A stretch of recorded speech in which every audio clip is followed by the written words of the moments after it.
The World Darts Championship, Day 3. Who do you fancy here? Belgium and the real deal, or this stacked deck from Japan? Could Mr. Murray become a debutante delight, or would Lawrence be running and gunning? And get your shamrocks out, folks. It's Ireland v Northern Ireland in our finale. Whose Irish eyes will be smiling today on High Roller Radio? Yes, just 3 days in, the excitement is building. It's palpable. Darts at its finest, the biggest show in town. The World Darts Championship Day 3, announced Liam Martin with all the particulars. First to 3 sets, 3 first-round games, then the Magpie Super Chin in round 2. And here we go, tweeted the Demolition Man. 7 a.m. and 12 inches of snow and sleet. Little else to do other than watch the arrows. Always look at the bright side, my friends. An American right there,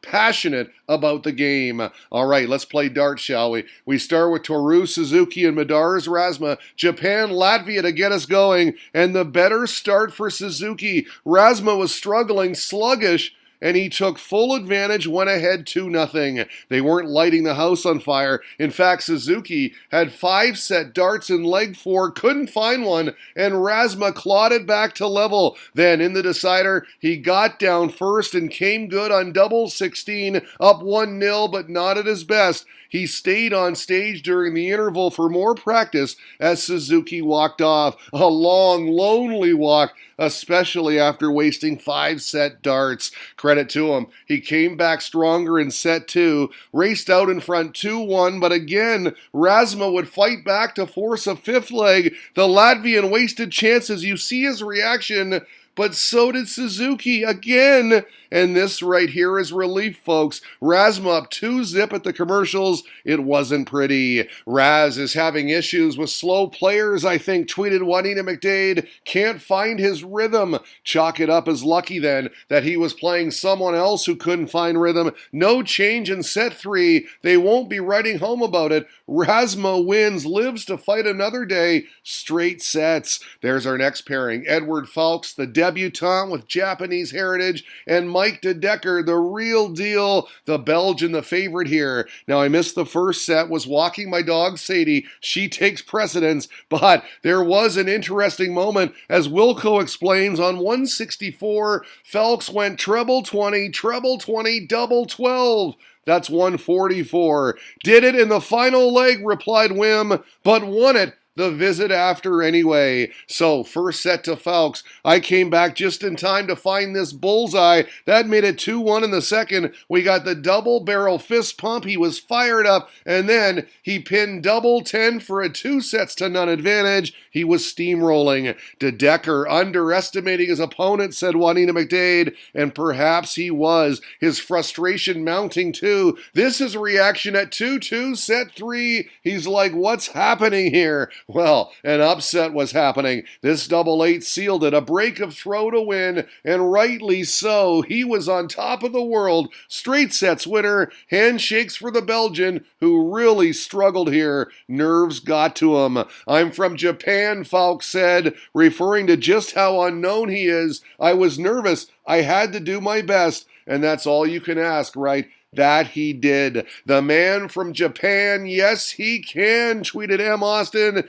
and yes he can. Lawrence Alag and Ryan Murray third on. The Philippines, Scotland, they traded holds of throw to kick off. Then they traded 2 more for 2-2. 5th leg, Murray, who missed bullseye the previous visit, came back to clean up on 25, and he did so nicely. Third dart, double 12, 1 set to the good, and the stare. Ilagan knuckled down and brought it in set 2. He took it down in no time, leading 2-0 and sitting on double 4. Yes, bam! 8-ball corner pocket, 3 on the spin for 1 set each, and he gave it the stare. He's a good watch, tweeted Barry Gribben, a bundle of energy, and he really is, always moving, always fidgeting. Third set went to a last leg, a Logan on 64 to steal it. No, he couldn't land the tops. Murray could, and that made it 2-1, the tartan. In the third set, no contest. Murray cruised to the victory, slammed the door shut in leg 4, 3-1 the final.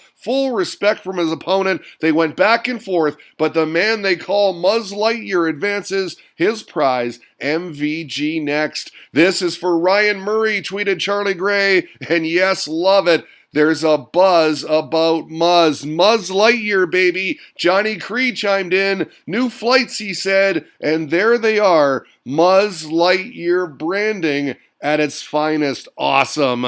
The empty arena walk-on of Willie O'Connor for our final fixture. No fans, but it still looks good. A Battle of Ireland, this one. Ireland v Northern Ireland. The Magpie taking on this guy, Daryl Gurney. Tough watch for me. I love them both. Super Chin came out of the gates gangbusters. Scoring, finishing. He was on the 9 in leg 2. He didn't get it, but he did take the set 3-1 for a 1-0 advantage. Calm, cool, and confident. He's been struggling of late, but not there in that opening set. Super Chin is doing super stuff, said Liam Martin, and there was no let-up. Raced out in front 2-0 in the second, had a 121 finish in the process, pounding the red bit too, so much so that it left O'Connor backstage flummoxed, perplexed, and downright frustrated. Not this man. He was riding high. 2 sets to the good. He's taking no prisoners right now, said the Devonator. He is on form, and it was making things real tough on the Magpie. He was trying, though. Led 2-1 in set 3. Gurney would level, and in the decider, Willie had actually put his darts away, thinking he lost, but no. Super Chin wasted multiple match darts, and this double 4 made it 2-1. O'Connor on the board and right back in it. Then look at this. He opened up the 4th set by taking the first 2. He was pouring it on now. Timely 180 in the 4th leg, and just like that, we were all square and heading to a 5th and final set. Wow. With all the momentum, we got this. Ouch! He missed double 16 on the 112. Gurney pounced to break, advantage Super Chin. Then he nailed double 16 on 62. That made it 2-0, and that was it, because he'd break again for 3 on the spin to win 3-2 handshakes. I still believed I'd have the opportunity, he said. I was playing well enough and scoring well enough. It all worked out, and yes, it did. Gurney is off to round 3. There you go, folks. 4 more matches in the books. The field is narrowing. Of course, loads more tonight. Stay tuned. It's the World Darts Championship today on High Roller Radio.